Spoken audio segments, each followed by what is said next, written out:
हार्दिक स्वागत है।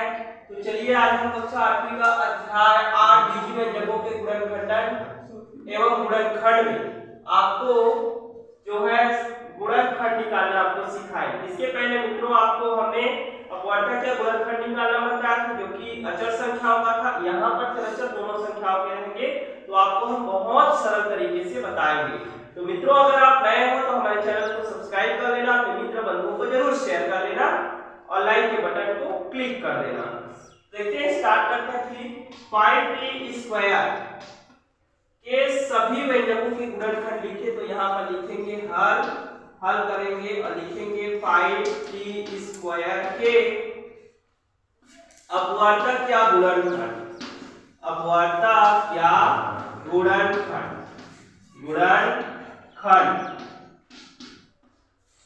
ठीक है। अपवर्तक या गुणनखंड ज्ञात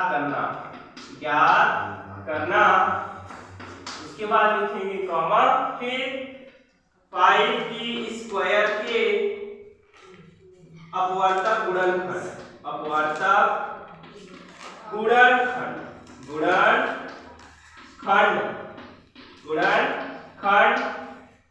मित्रों ये आपके प्रश्न वाले 8.1 का पहला ही प्रश्न है, तो इसे हम हल करेंगे। तो लिखेंगे, देखिए किसी भी संख्या का सबसे छोटा और पहला अपवर्तक 1 होता है। दूसरी बात है कि किसी भी संख्या का सबसे बड़ा अपवर्तक दी गई संख्या होता है अर्थात स्वयं संख्या होती है।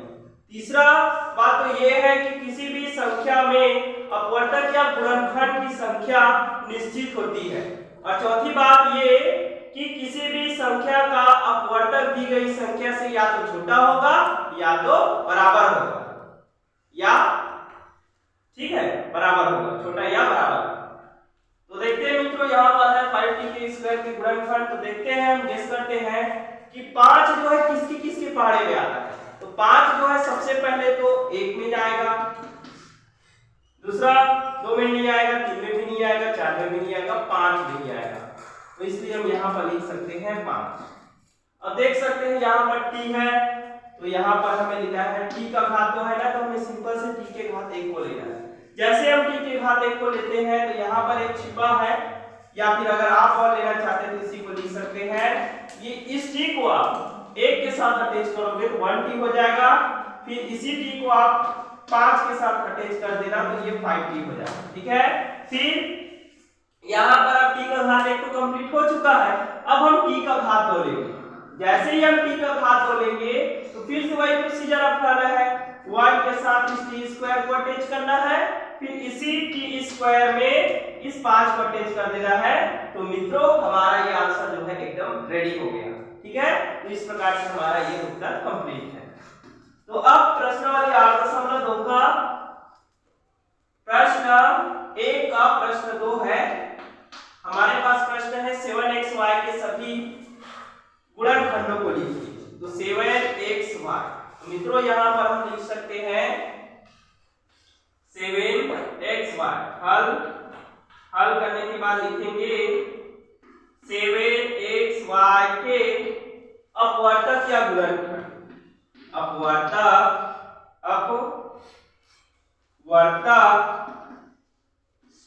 या गुणनखंड।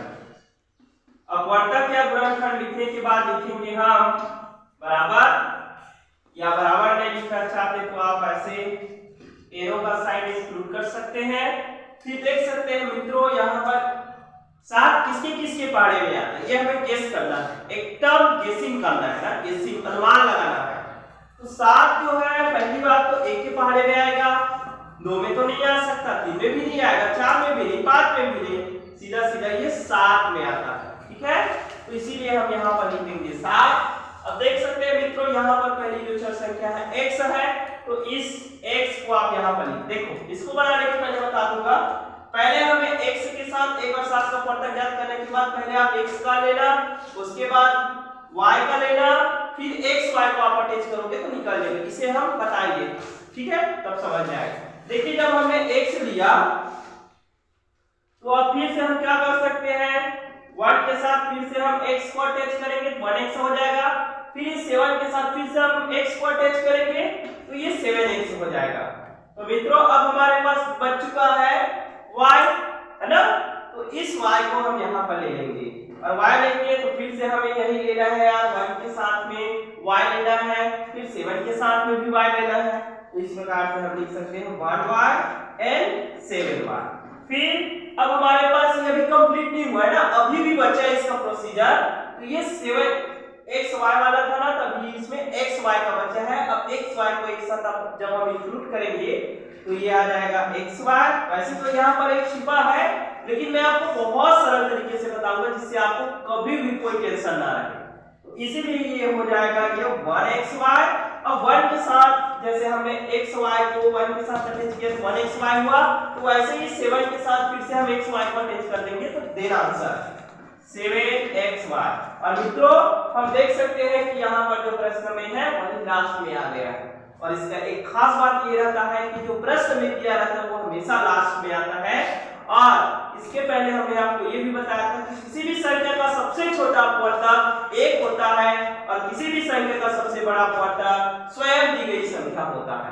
और किसी भी संख्या में अपवर्तकों की संख्या एकदम निश्चित होता है और साथ ही साथ किसी भी संख्या का अपवर्तक जो है या तो संख्या से छोटा होगा या तो बराबर होगा। फिर हमारा ये आंसर कंप्लीट हुआ मित्रों। अगर आपको अच्छा लगा होगा तो प्लीज हमारे चैनल को सब्सक्राइब कर लेना, अपने मित्र बंधुओं को जरूर शेयर कर लेना। तब तक आप स्वस्थ रहिए, मुस्कुराते रहिए और मिलते हैं फिर अगले वीडियो में।